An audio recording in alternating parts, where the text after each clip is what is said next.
안녕하십니까. 밸런스 은퇴 TV 김진영입니다. 저희가 그 자산 랭킹에 대해서 얘기할 때 또 하나의 이제 그 많은 질문이 그 중산층 얘기였어요. 그럼 나는 중산층은 되는 건가 하는 질문들이 다 있죠. 그래서 한번 그 오늘 시간에는 중산층에 대해서 알아보는데 특히 저희가 보는 것은 은퇴 중산층이라는 개념이에요. 그냥 일반적인 중산층 말고 우리가 은퇴한 분들 같은 경우에 어떤 분들이 이제 중산층 정도는 된다라고 판단할 수 있는가라는 거죠. 우리가 그 일반적으로 중산층이라고 얘기하는 게 되게 애매모호한 그 개념이에요. 어디 뭐 정의가 돼 있는 게 아니에요. 그 공식적인 기준은 있지도 않죠.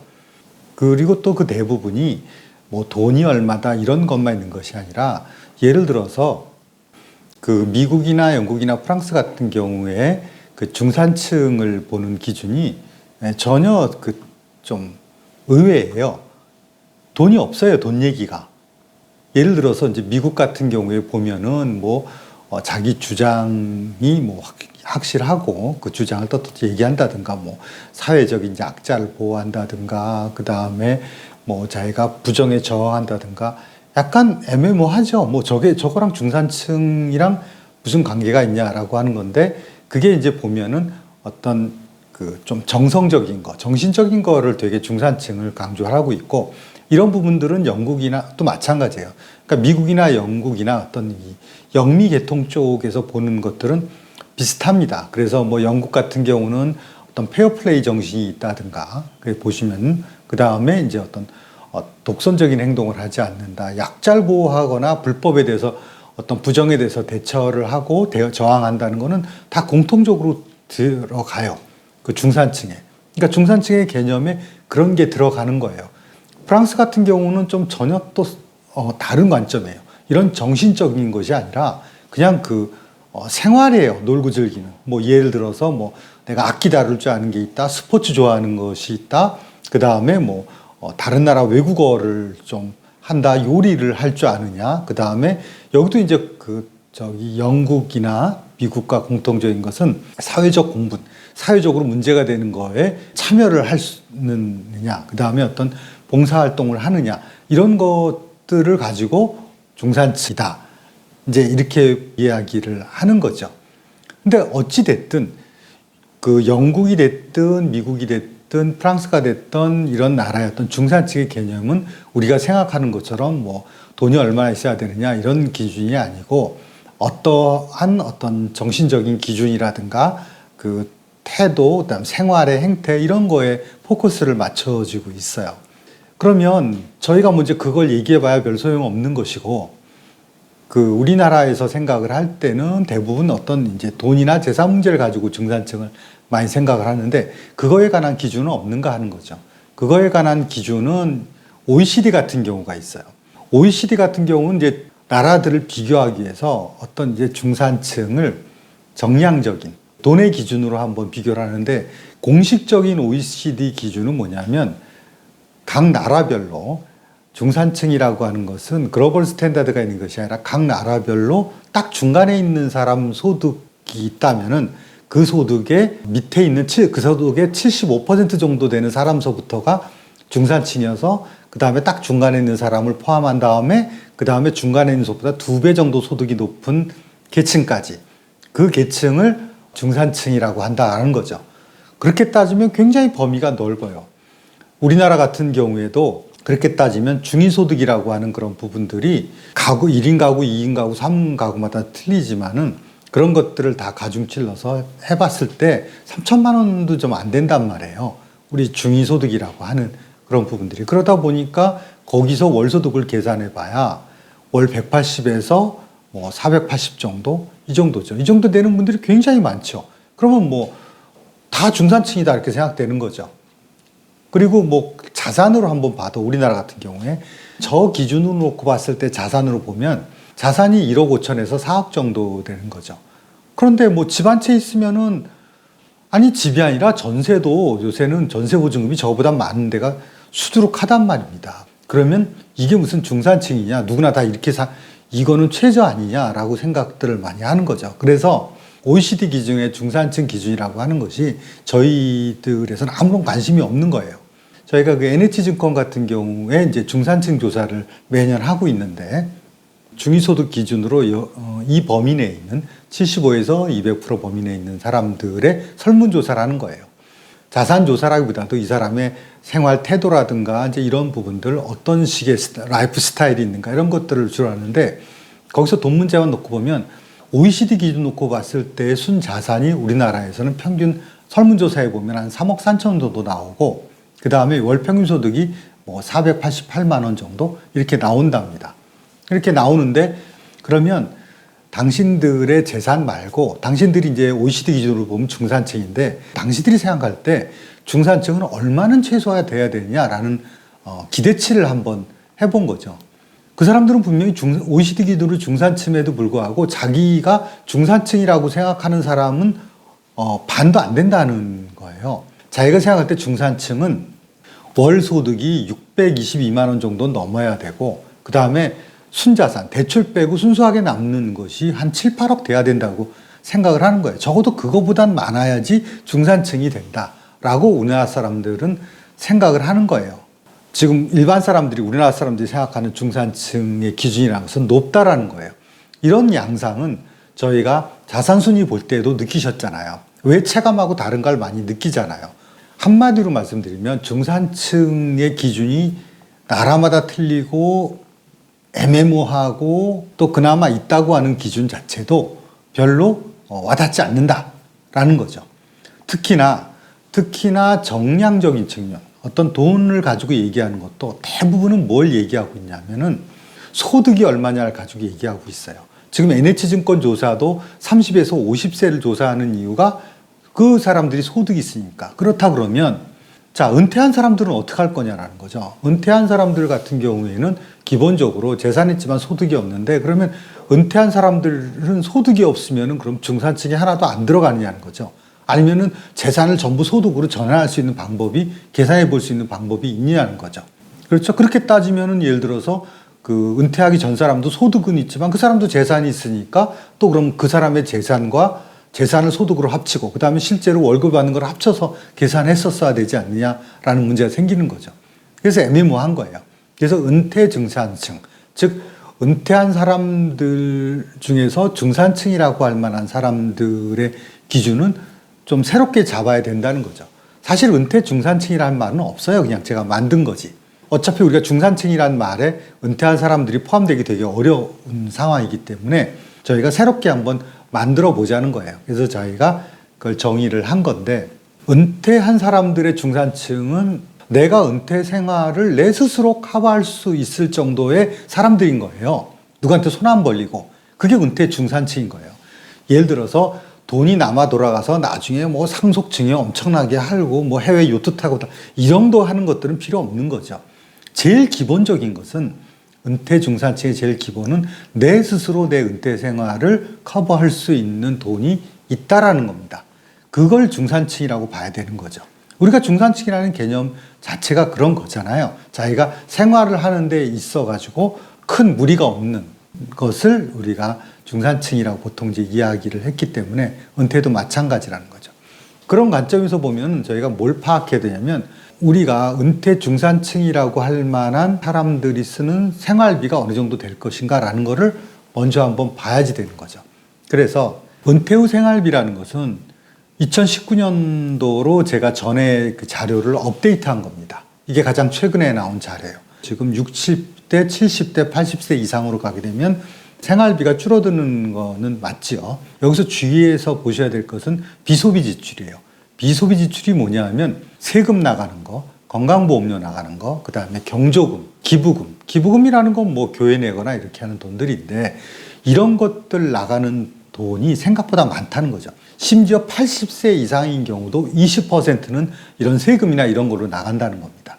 이게 2019년 기준입니다. 아니 나이가 들어도 어쨌든 집은 있어야 될 거 아니에요. 살 집이.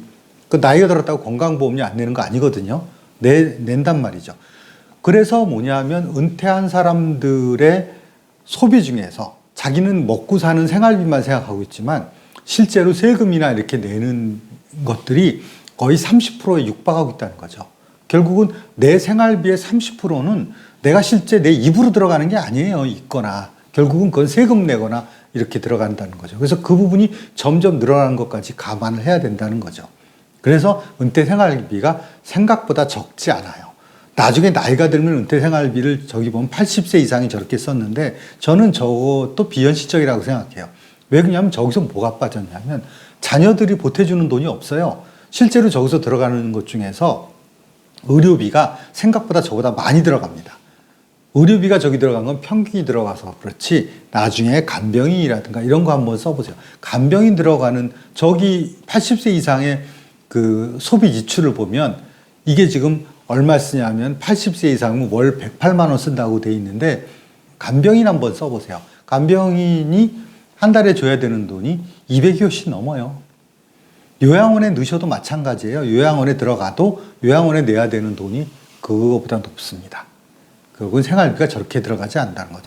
저거보다 더 많이 들어갈 가능성이 있는데 그것이 더 큰 문제가 되는 건 뭐냐면 지금 저희가 그러면 자산밖에 없는데 저번 시간에도 보여드렸다시피 지금 60대 이상 부분의 어떤 자산에서 부동산의 비중, 집의 비중이 더 커지는 거예요. 그 얘기는 집이 커지면 커질수록 세금은 많은 건데 어찌됐든 내 자산 중에 대부분이 부동산인데 그거는 깔고 앉아서 살아야 되는 거란 말이에요. 그러면 나머지 현금이 없다는 거죠. 결국은 소비지출에 쓸 것, 세금 낼 돈이나 쓸 돈은 별로 없는 거예요. 이런 상황이 돼 있고 이것은 어디서 볼 수 있냐면 저희가 금융자산을 60대 가구주를 놓고 보면 없어요. 전부 다 부동산뿐이지. 이게 상위 10%로 들어가는 그런 사람의 금융자산을 놓고 보더라도 수도권을 보더라도 저 정도밖에 안 돼요. 은퇴생활비에 택도 없는 거죠. 그래서 나오는 얘기가 뭐냐? 하우스푸어입니다. 결국은 이렇게 얘기하면 집 한 채 가진 빈민인 거예요. 어찌할 수 없는 돌더미밖에 없는 거니까 본인은 어려운 거예요. 생활이. 저번에 자산 랭킹 했을 때도 오시는 답변이 이런 거예요. 재산을 다 보내드렸는데 보니까 제가 자산 순위가 우리나라에서 상위 10%에 들어가요. 그런데 저는 왜 이렇게 생활이 어렵죠? 이런 분들이 많았어요. 그게 그런 거죠. 그게 하우스푸어인 겁니다. 실제로 대부분이 그래요. 그럼 도대체 우리가 은퇴 중산층은 어떻게 정의해야 되느냐는데 은퇴 중산층의 제일 중요한 부분은 저희가 은퇴 설계에서 제일 중요한 내가 있는 자산 중에서 내가 은퇴 생활비라든가 이걸로 쓸 수 있는 은퇴 자산은 얼마인가 이렇게 빼놓는 거예요. 전체 자산이 많아도 은퇴 자산이 작을 수 있고 은퇴 생활을 커버할 수 없을 정도로 작은 경우가 많이 있다는 거죠. 그건 결국은 애들한테 손 벌리고 나중에 살 거를 생각을 해야 된다는 거죠. 그것이 저희가 집이라도 한 칸 있으니까 그 집을 물려줄 테니까 내 노후의 생활비를 대줘라고 하지만 과거에는 그래도 자녀들이 서너 있었잖아요. 저희 때만 해도 그랬잖아요. 지금은 대부분 한둘이잖아요. 그러니까 커버할 수 있는 자녀 수도 적기 때문에 그게 그렇게 용이치가 않다는 겁니다. 저희가 어떤 세대예요? 그 50대, 60대가 저희가 항상 정의하는 부모님을 모시는 마지막 세대고 자녀한테 부양받지 못하는 첫 번째 세대라는 식으로 저희가 정의되어 있습니다. 그러니까 그런 걸 기대하기 힘들다는 거예요. 그래서 은퇴 자산이라는 거를 구분하는 것들이 중요하다고 저번에 말씀드렸죠. 여기서 말씀드렸다시피 내 자산은 뭐 연금도 있고 금융자산도 있고 그 다음에 부동산도 있고 대출도 있잖아요. 그렇게 자산이 있어서 뭐 예를 들어서 그 자산 다 합쳐보니까 20억이나 되는 거예요. 집도 15억짜리가 있고 지금 기준으로 보면 그러면 20억 정도 되는 거니까 나 당연히 10%에 들어가겠다라고 생각을 하죠. 하지만 이 사람이 자기 은퇴 생활에 쓸 수 있는 돈이 뭔가 한번 보세요. 15억은 가지고 있다가 상속할 거면 15억을 빼고 나면 나머지인데 거기서 그 자산에는 안 들어가지만 국민연금이 더 보태지긴 하지만 그 다음에 여기 대출은 뭐 예를 들어서 있는 돈으로 대출 갖고 나면 실제로 내가 내 은퇴 생활비에 쓸 수 있는 돈은 5억이라는 거예요.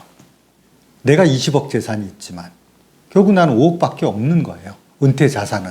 이 은퇴 자산 5억을 기준 놓고 봤을 때 내가 은퇴 중산층인가를 봐야 된다는 거죠.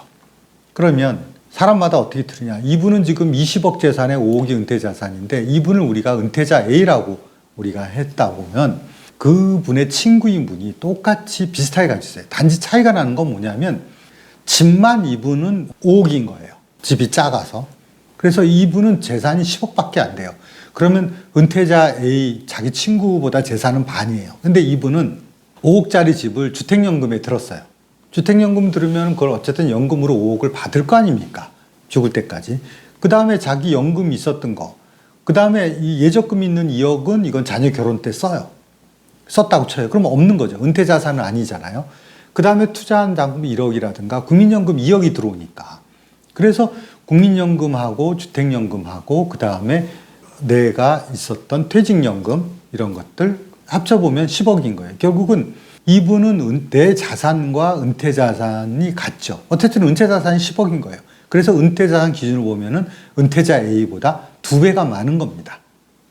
전혀 상황이 다른 거예요. 내 재산과 은퇴 자산은 전혀 상황이 다르다는 거예요. 이렇게 놓고 봤을 때 우리가 어느 정도 자산이 있어야 은퇴 중산층이 되느냐 이런 걸 보면 우리가 은퇴 생활비 조사한 걸 쭉 한번 보시면 이것도 이제 최근 걸로 업데이트한 겁니다. 이렇게 보시면 뭐 복잡하게 돼 있지만 결국은 우리가 설문조사했을 때 중산층이 상위 20% 정도 되는 사람을 중산층으로 한다. 이렇게 생각을 해보면 그분들의 생활비, 들어가는 생활비를 지금 보면 조사한 것처럼 나오고 그분들의 생활비가 나이가 들수록 줄어든다는 것을 감안을 해서 저희가 추정을 해서 해보면 30년 평균이에요. 왜냐하면 처음에 많다가 줄어드니까. 30년 평균을 해보면 우리가 은퇴 중산층이라고 할 수 있는 분들의 생활비는 월 240만 원에서부터 415만 원 정도 된 사이를 쓰시는 분들을 은퇴 중산층이라고 할 수 있다라는 거죠. 이게 30년 평균으로 놓고 볼 때. 그러면 나이가 80대 들어가면 저거보다 낮을 것이고 50대는 저보다 높겠죠. 그러면 이런 기준으로 우리가 놓고 봤을 때 그러면 이런 기준의 생활비를 만들어낼 수 있는 자산이 내 은퇴 자산이 얼마나 돼야 되느냐라는 거죠. 그건 우리가 뭘 가지고 계산해 볼 수 있었어요. 우리가 그 칠해 법칙이라고 제가 계산 간단하게 만드는 법을 했었잖아요. 그래서 그걸 가지고 우리가 계산을 해 볼 수 있는 거죠. 자산 수명을 가지고 계산해 보면 결국은 이 생활비를 30년 쓰려면 얼마 자산이 필요한가를 계산할 수 있어요. 그렇게 이렇게 칠해 법칙을 계산을 해 보면 그 나온 결과는 이렇습니다. 은퇴 생활비를 제일 작은 240만 원을 기준으로 저희가 했을 때 칠해 법칙으로 추정을 해 보면 이걸 가지고 30년 쓰는 기준으로 봤어요. 55세 퇴직에 85세 평균 수명까지를 계산해 봤을 때 아니면은 60세 퇴직에 부인까지 감안을 해서 90세까지 놓고 봤을 때의 30년. 어쨌든 30년인데 그 30년을 보면 10억인 거고 415만 원을 기준으로 계산 놓고 보면은 18억 정도 돼요. 결국은 내 재산이라 은퇴 자산 기준으로 10억에서 18억 정도 되는 돈을 내가 은퇴 때 그 은퇴 생활비를 쓸 수 있는 내 자산이다 라고 한 분들을 우리가 은퇴 중산층이다 라고 이야기할 수 있다는 겁니다. 제 기준으로는. 자, 그러면 이 금액, 은퇴 자산이 10억에서 18억이라고 하는 것은 저번에 말씀드렸다시피 이거랑 비교해 봐야 된다는 겁니다. 내 자산 중에서 은퇴 자산 하는 거니까 내 자산이 그 10에서 18억이 있다 하더라도 그 중에서 은퇴 자산이 18억이 안 될 수가 있으니까 그걸 감안하라는 거죠. 우리가 이분 같은 경우죠. 이분 같은 경우에 은퇴자 B 같은 경우에 은퇴 자산이 10억이에요. 이분은 총 자산이 10억인데 여기 은퇴자 A 같은 경우는 재산은 20억이니까 당연히 그 18억보다 넘을 것 같지만 은퇴 자산은 5억밖에 안 돼서 이분은 은퇴 중산층이 아니에요. 결국 번듯한 내 집 한 채 있지만 이분은 은퇴 중산층에도 못 들어가는 거죠. 은퇴 중산층에 못 들어간다는 얘기는 쓸 돈이 없다는 얘기예요. 주로 생활이 집안에서 텔레비 보는 거라는 거죠. 뭐 딱히 그 돈 쓸 일은 안 해요. 산에 가든 들에 가든 뭐 이렇게 하는 것이죠. 딱히 그 생활비나 이런 어떤 활동, 자기가 그 은퇴 생활을 할 수 있는 여러 가지 활동, 이런 부분들에 쓸 돈이 별로 없는 거예요. 자, 그러면 체감 순위 기준으로 저희가 10에서 18억, 지금 노랗게 칠해진 저 10에서 18억 사이면은 퍼센티지를 놓고 보면은 상위 7%부터 15% 정도 사이의 가구입니다. 체감 기준이라고 하면 현재 기준이에요. 21년 4월 정도.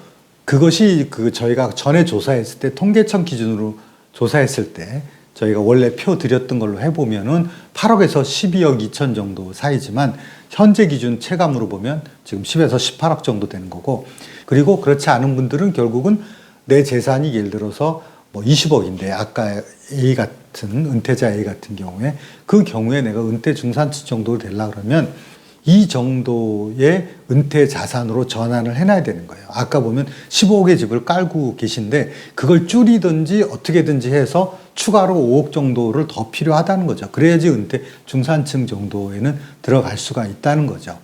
그래서 우리가 중산층 그러면은 전체에서 중간에 있는 50% 정도 되는 사람의 위아래가 중산층이라고 보는데 그렇지 않습니다. 그거는 소득 기준으로 봐도 그렇고 자산 기준으로 봐도 그래요. 그래서 은퇴도 은퇴한 사람들이 굉장히 양극화돼 있거든요. 그게서 그게요. 돈이 많은 사람과 없는 사람이 극단적으로 갈라져 있고 오히려 중간이 없어요.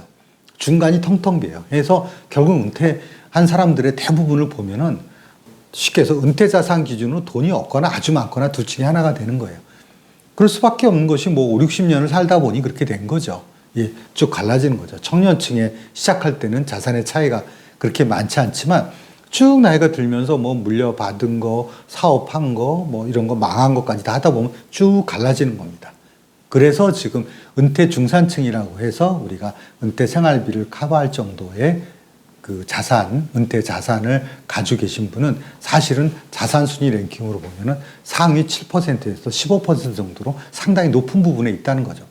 결국 상위 10% 플러스 마이너스가 돼야지 여기에 들어갈 수 있다는 겁니다. 그래서 이걸 좀 참고하셔서 은퇴 설계를 할 때 은퇴 자산을 내가 어느 정도 전환해 놔야 되느냐. 내가 있는데 이거를 지금 애들 다 주고 나면 내가 좀 적은데 이 정도면 될까라고 생각을 할 때 그거를 내가 그래도 지금 생활을 보면 은퇴 중산층 정도에 들어가야 되지 않을까라고 하면 이런 걸 기준으로 해서 그러면 줄 걸 좀 줄이든지 아니면은 있는 걸 가지고 그럼 좀 더 적극적으로 운영을 해가지고 좀 더 불린다는 거죠. 있는 거 가지고 쪼개 쓸 생각만 하시지 마시고 30년 동안 쪼개 쓰는데 그 돈이 나만 하겠습니까? 웬만해가지고 그것이 굴려야지 어떻게 뭐 굴리질 않고선 이게 되겠어요. 그래서 그 방법을 생각하셔야 되고 은퇴 자산 부분의 그 기초가 되는 우리가 애들한테 주거나 상속하거나 하는 그런 부분, 특히 부동산 부분들 쪽을 어떻게든지 유동화해서 내 은퇴 자산으로 옮기는 이 방법을 감안을 하셔야 된다는 겁니다. 자, 이것을 감안하셔서 은퇴 설계할 때 참고하시기 바랍니다. 네, 시청해 주셔서 감사합니다.